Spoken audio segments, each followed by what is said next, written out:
Reels वाली बहू। प्रज्ञा को रील्स बनाने का बड़ा ही क्रेज है और वो दिन भर रील्स बनाती रहती है।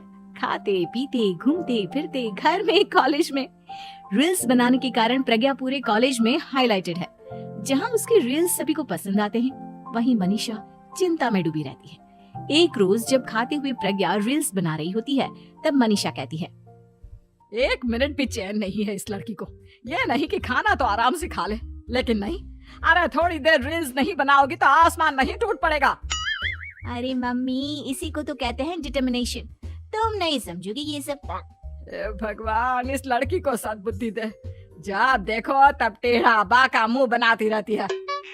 मनीषा की बात का प्रज्ञा पर जरा भी असर नहीं होता और वो खाते खाते रील्स बनाती रहती है। दिन बीतने लगते हैं और देखते देखते प्रज्ञा का कॉलेज भी खत्म हो जाता है।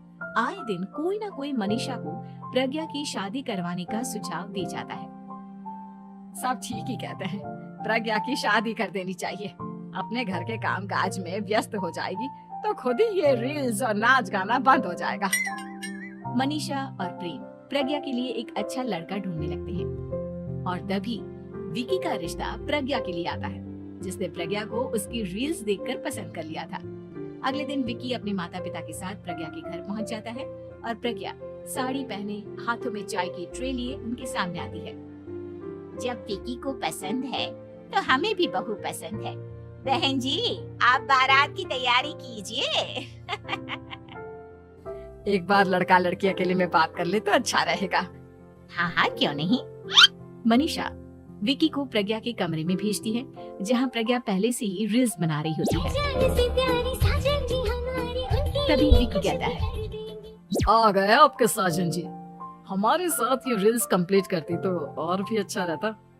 अच्छा जी, अब आ ही गए हैं तो बना ही लेती हूँ आपके साथ।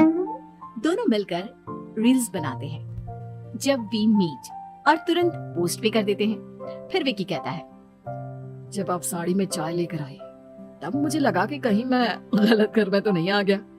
अब सही है।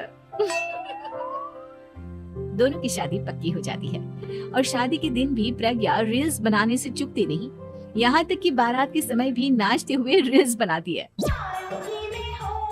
सभी लोग प्रज्ञा की तारीफ के पुल बांध देते हैं और प्रज्ञा नाचती गाती अपने ससुराल चली जाती है। सब कुछ अच्छा चल रहा होता है। प्रज्ञा यहाँ भी दिन भर हर चीज की रील्स बनाती रहती है। लेकिन कुछ दिनों के बाद जब सुनीता कहती है, बहू, ये रील्स के साथ साथ कुछ काम भी कर लिया करो। वैसे तुझे और क्या क्या बनाना आता है? मम्मी जी, वैसे तो सब कहते हैं कि मैं सब कुछ अच्छा बनाती हूँ, लेकिन मुझे लगता है कि मैं मैगी अच्छा बना लेती हूँ। हाँ, कॉफी भी अच्छा बना लेती हूँ और मुंह तो सबसे अच्छा बना लेती हूँ। हैं? अच्छा अच्छा। सुनीता अपना माथा पकड़ लेती है और कहती है, बहू, कुछ खाना बनाना भी सीख लेती। मम्मी जी, मैं लंबी प्लानिंग कर रही हूँ।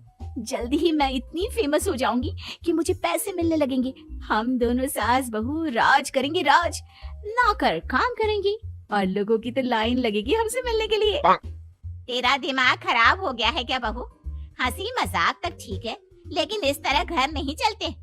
जितना जल्दी हो इस घर के तौर तरीकों को सीख लो। प्रज्ञा मुंह घुमाकर चली जाती है और तुरंत उसी वक्त एक रील बनाती है। ये देख सुनीता का गुस्सा 7वें आसमान पर चला जाता है और विकी के घर आते ही सुनीता उसे सब कुछ बताती है। विकी भी अब प्रज्ञा की इन हरकतों से परेशान हो जाता है। तुम टेंशन मत लो मम्मा, मैं देख लूंगा। विकी कमरे में जाता है तो देखता है कि प्रज्ञा रील्स बना रही है। विकी बड़े ही प्यार से प्रज्ञा से कहता है, प्रज्ञा, इन सब के लिए मैं तुम्हें मना नहीं कर रहा हूँ, लेकिन फिर भी हर वक्त तो ये अच्छा नहीं लगता ना। समझने की कोशिश करो, मुझे भी तुम्हारा थोड़ा वक्त चाहिए। मैं जब ऑफिस से आता हूँ तो मुझे समय देने की जगह इसी में लगे रहते हो। तुम ज्यादा ही सोच रहे हो। तुम भी मेरे साथ रील्स बनाओ ना, तुम्हें भी बहुत अच्छा लगेगा। तुम्हें इज्जत से कोई बात समझ में नहीं आती क्या? दिमाग खराब हो गया है तुम्हारा इस चकाचौंध से। अगर तुमने अपना रवैया नहीं बदला तो मैं तुमसे दूर चला जाऊंगा। तुम ही रिश्ता लेकर आए थे, मुझे लड़कों की कमी नहीं थी और ना आज है। विकी दरवाजा पटक कर चला जाता है। धीरे धीरे विकी प्रज्ञा से दूर होता जाता है। एक रोज मनीषा प्रज्ञा के ससुराल उससे मिलने जाती है।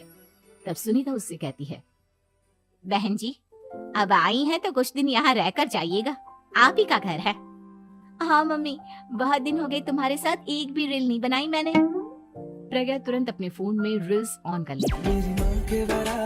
ये सब मुझसे नहीं होता। तेरा ये भूत अभी तक नहीं उतरा क्या? बहन जी, आप कुछ कहती नहीं क्या इसे? जब आप ही कुछ नहीं कर पाई तो मैं कर ही क्या सकती हूँ। सास तो वैसी ही बदनाम है। शाम को घर की लाइट चली जाती है और मनीषा प्रज्ञा से कहती है, मेरे घुटनों में बहुत दर्द हो रहा है, तू लाइट का कुछ इंतजाम करना बेटा। अच्छा, कैंडल जला देती हूँ मम्मा। प्रज्ञा गाते हुए कैंडल जलाती है और खिड़की के पर्दे के पास रख देती है। मनीषा, जिसे बहुत दर्द हो रहा है, वो सो जाती है और प्रज्ञा हमेशा की तरह अपने रील्स में लग जाती है।